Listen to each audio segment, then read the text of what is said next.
Yes, you may be feeling like the 49ers are in a tough spot. I get it. The Deebo trade massively accelerated our dead cap hit. The 49ers looked old and slow in 2024, and we went 6-11. The Niners have a lot of pretty major needs, and some staple players are likely out of the Bay Area. In this video, however, I'm sharing a new report that will have you hyped about what's coming down the pike for the boys in red and gold. Following that, I have three advantages the 49ers are sitting on that will be a major help in this monumental offseason. Hit subscribe if you're looking for daily 49ers content. There you go. That's where that subscribe button is.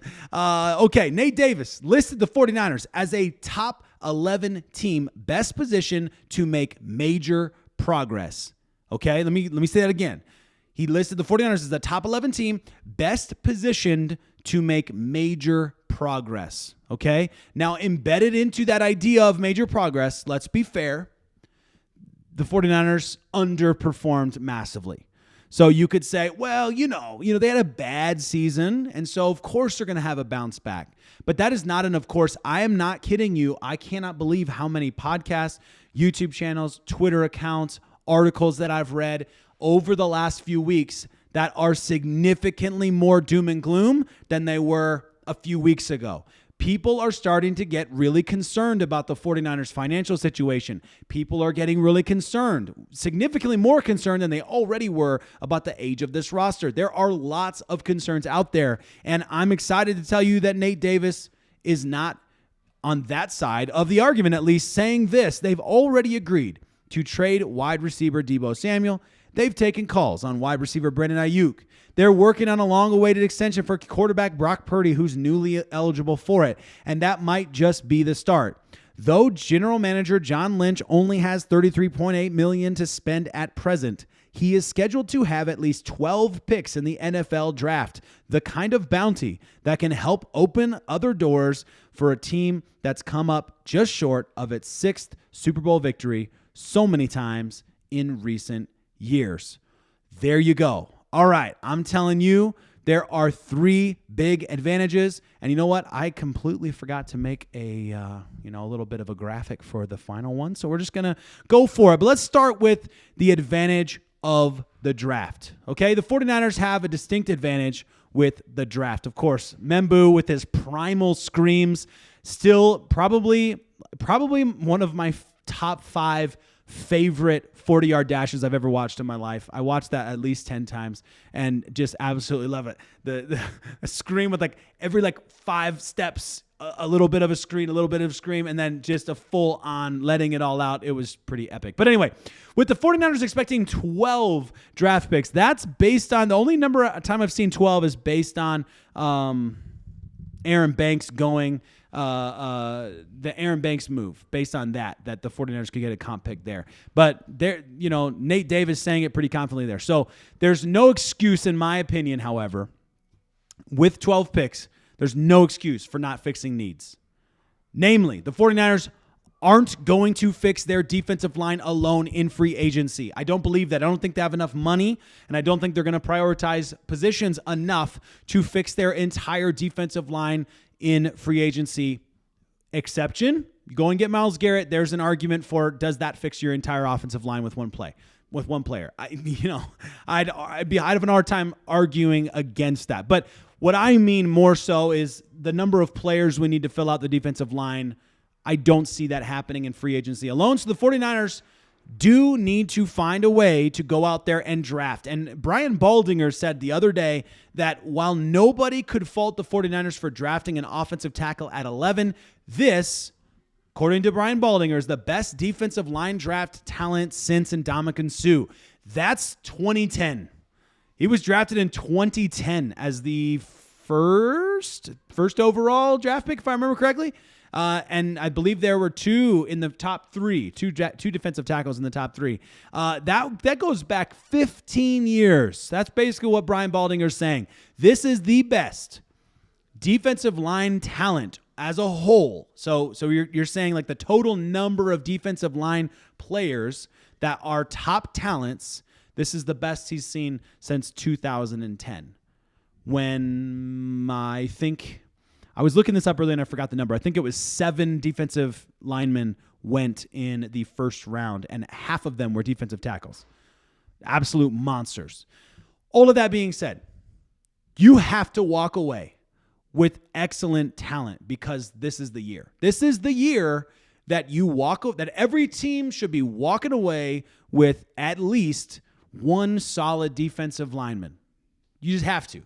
And the 49ers cannot miss on this opportunity. I think there's no excuse if the 49ers do not make significant improvements. And I mean, like, we're thinking this is kind of old. This is the way that the 49ers are supposed to approach the draft. Last year, that was an anomaly. Please go back to the basics and make sure you draft either really an edge rusher. That's what I want. All right. If we get a monster defensive tackle like a Mason Graham, I'm not arguing if we get a Mason Graham. Like, I won't be complaining.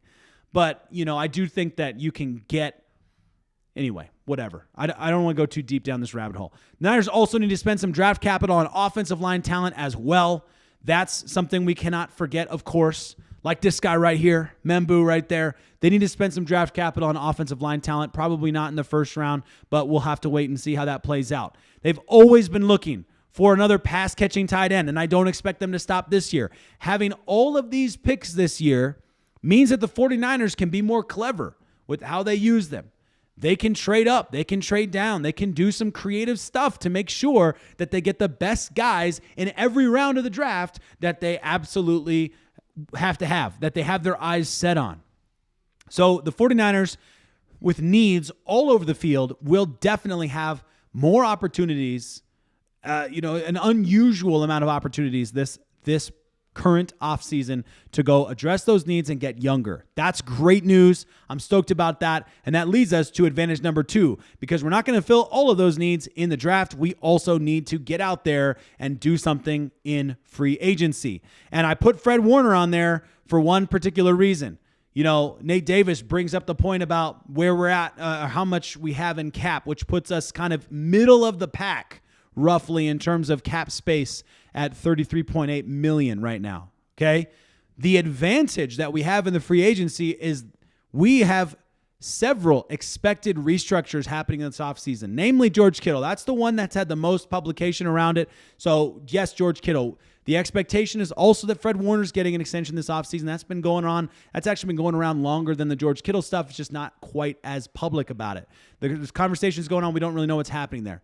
So after you do these restructures with George Kittle and make him a Niner for life, that's what we're all hoping for. After you do this restructure with Fred Warner and others like it, the cap situation is going to look a lot better for the 49ers. And it has to, because the 49ers are going to be making moves, including Brock Purdy, which shouldn't have a major cap hit this season, but it will have downstream effects. And being forward thinking with guys like Deebo Samuel, it does free up money for the multi-year contracts in the future space that's opened up, okay? So, yes, we've talked about the Deebo thing before. I won't go too crazy on it, but like everyone's talking about the accelerated hit right now on the cap. And I understand that. I get that argument. But you also have to remember, when you're signing free agent players, you're signing them to future contracts usually, right? Well, a lot of times. Maybe I won't say usually. There are a lot of one-year contract guys out there, a lot of mercenary moves. But if you're going to go out there and get Drew Dahlman, you're signing Drew. He's not going to sign for less than like 3 years. And you're probably signing Drew Dahlman for a 3 or 4 year contract, which is the better, pretty good part of his overall career. Could end up being the place that he retires, right? He's just right at that age, like 26, I think. So Drew Dahlman signing a 3 or 4 year deal. The benefit of moving off of guys like Deebo and trading for him and getting draft capital out of it means that the 49ers then can go and free up some money in future years, so that when you're making these moves, these free agent moves, and you're signing these guys to contracts, you have that space in those future caps to actually do something about it. So I think that's good. I think the 49ers have done some shrewd movements, freed up some cap. I want to say the Javon Hargrave one, David Lombardi estimates around $40 million overall saved on that contract there. Of course, we would all have much preferred if Javon Hargrave was the guy we thought we were getting and could have stayed healthy and could have been massively beneficial. The the way he was when he was a Philadelphia Eagle, right? That was the guy that we wanted to get. But we didn't get that, and so the 49ers have made some movements, saving significant money there, saving, an estimated 17.5 million overall on the Deebo trade.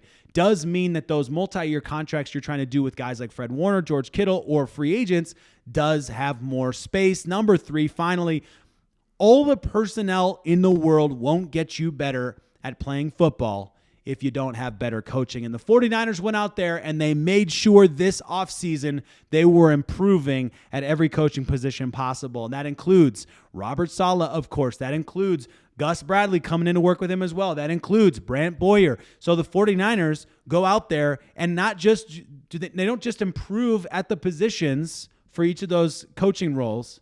They also found a way to bring in guys who just reek of experience. These guys have experience. Yes, Robert Saleh is still a younger guy, as a coach or whatever, but significant experience, of course, mostly with the 49ers. So I'm stoked about these guys coming in. I'm stoked about Brant Boyer and his years of experience, Gus Bradley, especially his years of experience. The 49ers coaching staff looks completely different. So you pair all this, the young talent coming in, significant amount of young talent expected to come in. You pair that with, of course, some roster turnover. It's hard to say goodbye to guys like Hufanga, who have a lot of great memories with Hufanga, a lot of great memories, Deebo Samuel. I still am holding out hope for Dre Greenlaw, even though it sounds like it's not going to work out for the 49ers. I'm really holding out hope on Dre. It would be hard to say goodbye to a lot of these players. They're special players. And when you're saying goodbye to these big name dudes, that it's something that's, it's a difficult thing. It's tough. But you have coaching staff coming in who are going to be developing the future of the San Francisco 49ers. You still have a strong set of core leaders on this team.